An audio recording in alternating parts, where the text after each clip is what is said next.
Hey guys, welcome to Red Balloon Films and this video movie chats around Man of Steel. And I just wanted to have a talk about Man of Steel, this film from 2013 that caused so much it split fan opinion. It caused a lot of backlash with regards to Zack Snyder and a lot of controversy in regards to the DCEU. This was the film that started the DCEU, and I want to talk about the good, the bad, and the ugly with regards to Man of Steel. Now, there is a lot of great, amazing things about Man of Steel, and there's a few things in it that could have been done better. So I want to have a quick chat about those things. Now, I love Man of Steel. I think it's one of the best comic book movies ever made. But that's not to say it's not without mistakes. Oh, and here is my Man of Steel figure, which is just something I love. So, Henry Cavill cast as Superman in Man of Steel. He is fantastic. He looks fantastic in Man of Steel. His build, his physique is unbelievable.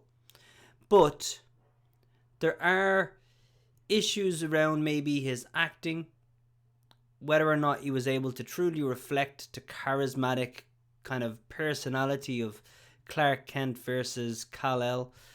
What I want to go through first of all is the good, right? Because it's the good, the bad, the ugly, but then there's going to be the exceptional, right? So I'm going to leave it on a good note. The good things about Man of Steel is that it's like a sci-fi movie. I mean, the beginnings of this film where it explores the kind of origins, or not the origins, but the history of Krypton. The fact that they've utilized or used all of their resources, not lost on us here who are doing the same thing. The fact that they had the history where they used to explore the universe, and then all of a sudden they got involved in genetic perfection and they took away choice and people were bred for certain roles and tasks. And all of that is just it's an amazing undercurrent to the film. The fact that Kal-El is the first natural born child in hundreds of years, if not longer. And he is one who has choice to be whatever it is he wants to be. Whereas everyone else there was bred for a certain cause, a certain job, a role within their society. I mean, it was just brilliant. How it depicted Krypton was brilliant. The moon kind of half destroyed, which lent itself to further stories. There was so much so much in depth that was there, and beyond just Krypton, the way it introduces Clark Kent on the fish, kind of roaming the air, trying to find himself, trying to find who he is, find his place. We see him then go to the oil rig, not really knowing his strengths, not really knowing his limitations, etc. I just thought it was a brilliant introduction to the character, brilliant introduction to Clark. And I mean, just again, just some exceptional heroic kind of moments within the film. The way the film works, or where it does work, is how it depicts kind of Superman and the way it introduces him. I think just a lot of the good stuff around the VFX is amazing. As an animator, as somebody who works within VFX, it is exceptional what they managed to do with that film. I mean, Zack Snyder is known for his visual storytelling and his ability to get the kind of the best VFX work. I mean, Zod's suit, which was completely VFX, was exceptional. The flying scenes were exceptional. Clark exploring his powers were just amazing. So there was so much good in the film. The villain, being Zod, was brilliant. Their fights, I mean, people will complain about their fights and the destruction, but it just shows what two powerful beings will do in that situation, going head to head. I mean, you can't do anything about the damage that would cause. And another thing that people would complain about is that, Superman never tried to get him away from populated areas. He did. He literally flew him into space before they came back down. So this is just a really, really brilliant story, really brilliant visual film with amazing VFX. Great villains. I mean, Zod was a brilliant villain. The fact that he's like telling the audience he was bred to protect Krypton. Without Krypton, he is nothing. He only cares about the survival of Krypton. And it's kind of like you can agree with him to an extent. Not about maybe the mass genocide of everybody on Earth in order to facilitate that plan, but just his determination and his conviction is something that's really, really great, and maybe something that lacks in kind of villains of today, where they're always trying to give the villains a bit, give them a softer background, give them reasoning to why they are who they are, and Zod is kind of like just an unapologetic villain,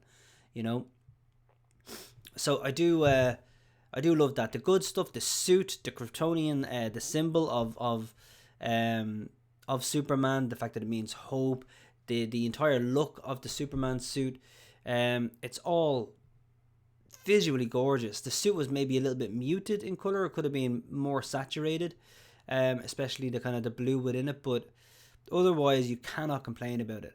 The no trunks, I think, made sense. I think he looks visually stunning. So yeah, great stuff in that. Now, then we talk about some of the bad things. Well, I didn't think they needed to do the Codex storyline. There could have been a better MacGuffin. The fact that the Codex was in Clark's cells, that all the DNA of the living beings of Krypton were in Clark's cells. Okay, maybe that could have lent itself to a story later on where he becomes more powerful than any Kryptonian ever in existence because all Kryptonians' cells are within his cells or something like that. But I just think it was a little bit of a step too far, a bit of a reach, having it in the skull of an ancestor. There was a lot of things involved in it that just, it's not that they didn't make sense, it's just that it was a bit, you can't really say far-fetched when it comes to a science fiction film about a flying man, but it was just a little overboard, having the Codex be the MacGuffin itself. I mean, pure revenge could have been better for Zod, or maybe just another description of the Codex. Maybe the Codex could have been an actual thing as opposed to just something that exists within Clark itself, or Kal-El. So I thought the Codex was a step too far. I thought another bad thing was just in regards to the film. The film and the whole point of Man of Steel is that it takes a superhero and puts him in a real world environment, a serious world.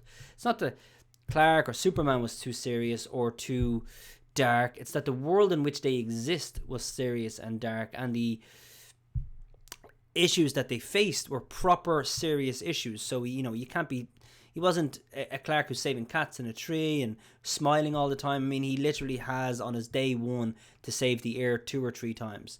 I mean, Clark in this, and this goes back to another good thing, he makes something like 45 saves, 5 of which were Lois, 40 of which were individual saves. Never mind the 2 times he saves the entire planet in just the single film. So that part for me was exceptional. But because he was Superman in a serious world, in a serious setting, everything seemed a little bit desaturated. It seemed a little bit not, and this is not a word, but not superhero-y, right? It all kind of just felt just a little flat and dour. The colours and the colour grading was somewhat desaturated at times, somewhat very contrasted, which was nice, but it just felt a little grey. Even the Daily Planet. The Daily Planet is it's a character within itself, let alone Perry White and the people within the Daily Planet, but the Daily Planet's a character. It's kind of like this living organism, and it just felt like just a normal grey building. You never got to visit the Daily Planet, you never got to see inside of it, you never got to really feel the warmth and the characters within it. And I think that's like a missed opportunity. Jimmy not being in it is a missed opportunity for levity. And then Clark himself. So Clark Kent has a personality. Okay? It's not completely the bumbling, neurotic, clumsy buffoon Clark Kent. But it's the humble, American pie eating, beer drinking, baseball loving, football fan, humble Clark Kent, who is boyish in charm, right? A lot like Captain America, right? But you never got to see his personality shine, because in Man of Steel, he's kind of going from serious moment to serious moment to serious moment. And it's just these serious moments that are just too far. The most personality I saw in Man of Steel was when he opened a beer in his mum's house after chatting to her. That was perfect. And then immediately it was ended by Zod showing up. So again, we didn't really get to see much personality from Clark. You didn't get to see his charismatic side. It was just him facing off against serious moments. And because of that, and maybe that's a good thing, because maybe Cavill is not that most charismatic of actors, or at least not back in 2013. I do think he's getting better. But I just feel like they could have showcased Clark Kent's personality a bit more. And not just have basically Clark Kent and Kal-El have the exact same personality.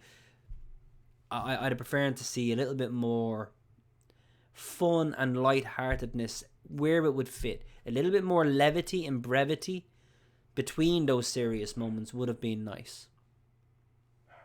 The Ugly. There's not a lot wrong with this film, right? Some of the things they could have done better, like not having the codex in it, like allowing for more levity and brevity, like allowing for a bit more fun within the world itself that exists. But some of the worst things in it was probably the Jonathan Kent scene was, for me, it was brilliantly, thought out. Its execution wasn't good, right? I don't mind the fact that he didn't have a heart attack, something Clark couldn't stop, something Kal-El couldn't intervene in, and that's why he then knows he's not all powerful. I mean, Clark knows he can't stop heart attacks. He doesn't need his dad to die from one to know that. He knows he can't stop an aneurysm in somebody, right? He's not a doctor. So he does know he has limitations. You don't need his dad to die from a heart attack to show him that. So I thought the idea of his dad wanting to protect him, not wanting him to reveal his secret, and willing to risk his own life and save his own life for that was great. The fact that his dad said, when he asked his dad about the children on the bus, what was I supposed to do? Just let them die? And his dad says, I don't know, maybe.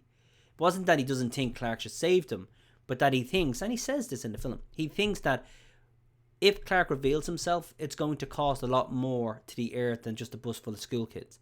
Like, it will change all of mankind.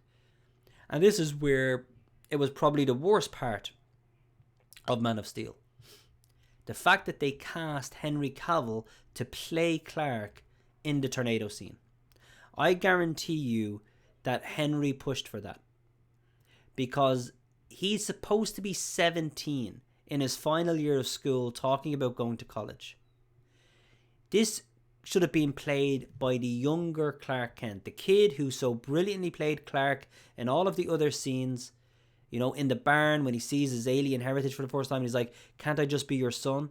I mean, that's the actor who should have played that scene. Because replay that scene in your head with that actor, arguing with his dad, being immature, saying, you're not even my real dad. All of this stuff, which, every kind of step parent would probably experience at some point. And then being under the bridge, trying to save people, and then his dad saying no. When his dad says no to him, and you see a little 17-year-old boy under the bridge with his mum, you will understand he needs to protect him and also the world, and he's a man of his conviction. He's willing to risk himself to protect his son. It would have worked so much better than Henry Cavill, who basically just looks like a man in that situation. And it just doesn't play well because of that. I think the scene was brilliant, the VFX were brilliant. I think the story and the allegory behind it was brilliant. The context it had, you can't overlook. It was all really well written. The worst part, or the worst decision in that film, was not even Superman killing Zod, which had to be done in my opinion. I don't mind that at all. It's casting Henry Cavill to play the tornado scene instead of the young kid. That's the worst part. Okay, and I said I'd mention the exceptional. I think the casting of Henry Cavill was exceptional in this film. I think he played Superman brilliantly. I think Zack Snyder did a fantastic job creating the visual world that we see. I think it was an amazing sci-fi film. It was the birth of the DCEU, which could have been and gone on to be amazing. A nice, serious contrast with gravitas to the MCU, which was a much more light-hearted cinematic universe for maybe a younger generation that grew up with it.